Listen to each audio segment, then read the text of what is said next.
Welcome dear students, ABC coaching চেনেললৈ তোমালোকৰ স্বাগতম জনাইছো। আজি আমি এটা নতুন ক্লাস লৈ আপোনালোকৰ মাজত উপস্থিত হৈছো। ইতিমধ্যে আমি আমাৰ দুটা ক্লাস ইতিমধ্যে আমি কৰিছো। যেটো দুটা ক্লাছত এটা ক্লাছত আমাৰ আছে সিলেবাস আলোচনা কৰিছিলো আৰু দ্বিতীয় ক্লাছত আমি যেটো আমাৰ প্ৰথম অধ্যায় সূচনাটো আলোচনা কৰিছিলো। ব্যষ্টিবাদী আৰু অৰ্থনীতি আৰু সমষ্টিবাদী অৰ্থনীতিৰ মাজত পাৰ্থক্য, যেটো তোমালোকৰ ব্যষ্টিবাদী অৰ্থনীতি আৰু সমষ্টিবাদী অৰ্থনীতিৰ মাজত যেটো পাৰ্থক্য সেইটো আমি এতিয়া আলোচনা কৰিম।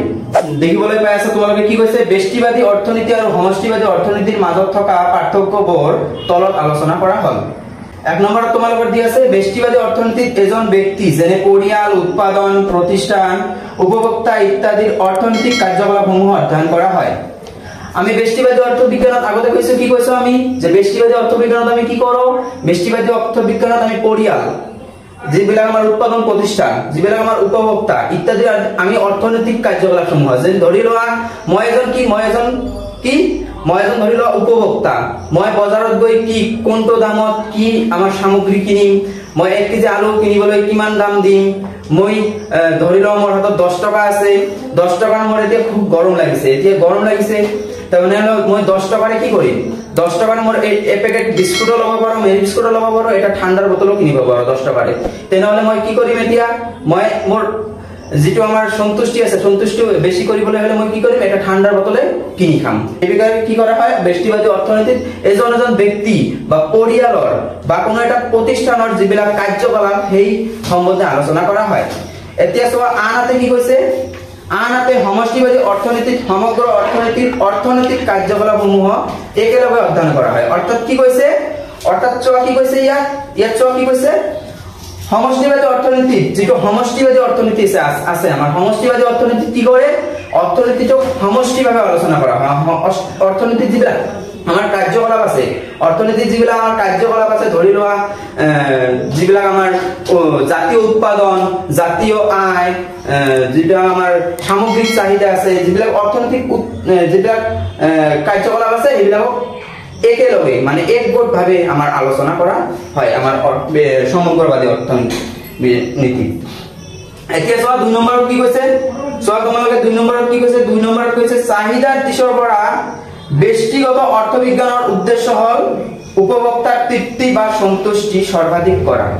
আৰু উপভোক্তাসকলৰ লাভৰ পৰিমাণ বৃদ্ধি কৰা। আনহাতে কি কৈছে, চোৱা তোমালোকে আনহাতে কৈছে সমষ্টিগত অৰ্থবিজ্ঞানৰ উদ্দেশ্য হল অৰ্থনীতিটোৰ পূৰ্ব নিয়োগৰ লক্ষ্যত উপনীত কৰা, সাধাৰণ মূল্য স্তৰ স্থিৰ ৰখা, অৰ্থনৈতিক উন্নয়ন সাধন কৰা আৰু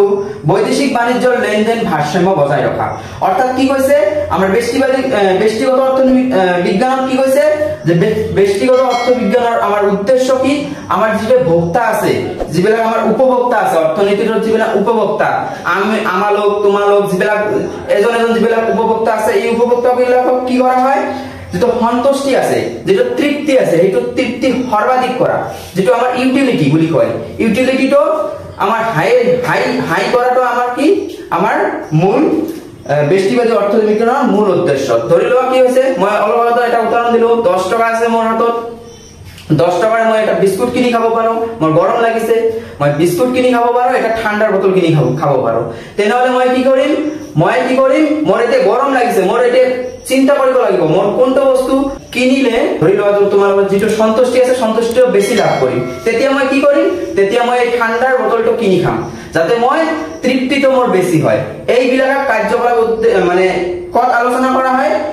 কাৰ উদ্দেশ্য হয় এইবিলাক কাৰ্যকলাপ অধ্যয়ন কৰা, আমাৰ ব্যষ্টিবাদী অৰ্থবিজ্ঞানৰ। আনহাতে কি কৈছে, সমষ্টিবাদী অৰ্থবিজ্ঞান হল অৰ্থনীতিৰ পূৰ্ণ নিয়োগ। আমাৰ অৰ্থনীতিত যেটো আমাৰ উপাদানসমূহ আছে, ভূমি, শ্ৰম, মূলধনৰ সংগঠন, এইবিলাক পূৰ্ণ নিয়োগ হৈ আছে না নাই,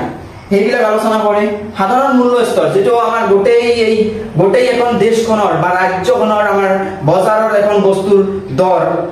ঠিক আছে না নাই, ভাৰসাম্য অৱস্থাত আছে না নাই, সেইটো আলোচনা কৰে। অৰ্থনৈতিক উন্নয়ন সাধন কৰে আৰু কি কৰে, বৈদেশিক বাণিজ্যৰ যেটো আছে লেনদেন ভাৰসাম্য বজাই ৰাখে। বাহিৰা দেশৰ লগত যেটো বৈদেশিক বাণিজ্য সেইটো কোনে দেখভাল কৰে, সেইটো আমাৰ সমষ্টিবাদী অৰ্থবিজ্ঞানে বাহিৰা দেশৰ লগত যেটো আমাৰ সম্বন্ধ থাকে, বাণিজ্য থাকে, সেইটো আলোচনা কৰে। আই হোপ তোমালোকে 2 নম্বৰ পয়েন্টটো ভালদৰে বুজি পাইছা। এতিয়া আমি 3 নম্বৰ পয়েন্ট পাৰ্থক্যটো কি কৈছে, 3 নম্বৰ ইয়াত চাব পাই আছা 3 নম্বৰ পাৰ্থক্যটো কি কৈছে ব্যক্তিবাদী অৰ্থবিজ্ঞানৰ ভিত্তি হল দৰ কৌশল যিটো দ্ৰব্যৰ চাহিদা আৰু যোগান পাৰস্পৰিক ক্ৰিয়াৰ দ্বাৰা নিৰ্ণয় কৰা হয় আনহাতে কি কৈছে চোৱা সমষ্টিবাদী অৰ্থবিজ্ঞানৰ ভিত্তি হল সামগ্ৰিক চাহিদা আৰু সামগ্ৰিক যোগান সামগ্ৰিক চাহিদা আৰু সামগ্ৰিক যোগানৰ দ্বাৰা জাতীয় আয় জাতীয় উৎপাদন পূৰ্ণ নিয়োগ আৰু সাধাৰণ মূল্য স্তৰ নিৰ্ণয় কৰা হয় অৰ্থাৎ কি কৈছে 3 নম্বৰ পইণ্টত কৈছে তোমালোকৰ ব্যক্তিগত যেটো তোমাৰ অৰ্থবিজ্ঞান আছে সেইটোৰ মূল ভিত্তি কি হল তোমালোকৰ যেটো বজাৰ দৰ থাকে যেটো বজাৰ আমি যেতিয়া কোনো বস্তুৰ এটা চাহিদা কৰো বা যোগান বস্তুৰ যোগান কিমান থাকে চাহিদা আমি কিমান কৰো তাৰ ওপৰত যেটো দৰ যেটো থাকে তোমালোকৰ দৰ কৌশল যেটো থাকে সেইটো কোনো এটা দ্ৰব্যৰ চাহিদা আৰু যোগানৰ যেটো দৰৰ সৃষ্টি কৰে সেই দৰৰ ভিত্তিয়ে হল আমাৰ ব্যক্তিবাদী অৰ্থবিজ্ঞানৰ মূল ভিত্তি হ'ব আৰু কি কৈছে তোমালোকৰ আনহাতে চোৱা কি কৈছে তোমালোকৰ সমষ্টিবাদী অৰ্থবিজ্ঞানৰ ভিত্তি হল সামগ্ৰিক চাহিদা আৰু সামগ্ৰিক যোগান যেটো আছে সামগ্ৰিক চাহিদা আৰু সামগ্ৰিক যোগানৰ জৰিয়তে কি কৰা জাতীয় আয় জাতীয় উৎপাদন পূৰ্ণ নিয়োগ আৰু সাধাৰণ মূল্যস্তৰ নিৰ্ণয় কৰা যেটো আমাৰ জাতীয় যেটো আমাৰ এগ্ৰিগেট ডিমান্ড এগ্ৰিগেট সাপ্লাই আছে যেটো আমাৰ সামগ্ৰিক চাহিদা সামগ্ৰিক যোগান আছে তাৰ জৰিয়তে আমাৰ কি নিৰ্ণয় কৰিব লাগিব জাতীয় আয় নিৰ্ণয় কৰা জাতীয় উৎপাদন নিৰ্ণয় কৰা পূৰ্ণ নিয়োগ কৰা আৰু সাধাৰণ মূল্যস্তৰ নিৰ্ণয় কৰাটো আমাৰ সমষ্টিবাদী অৰ্থবিজ্ঞানৰ মূল উদ্দেশ্য বা মূল ভিত্তি বুলি আমি কব পাৰো এতিয়া চোৱা তোমালোকে 3 নম্বৰ পইণ্ট আমি আলোচনা কৰিলো এতিয়া আমি 4 নম্বৰ পাৰ্থক্যটো আমি আলোচনা কৰিম 4 নম্বৰ পাৰ্থক্যটো কি কৈছে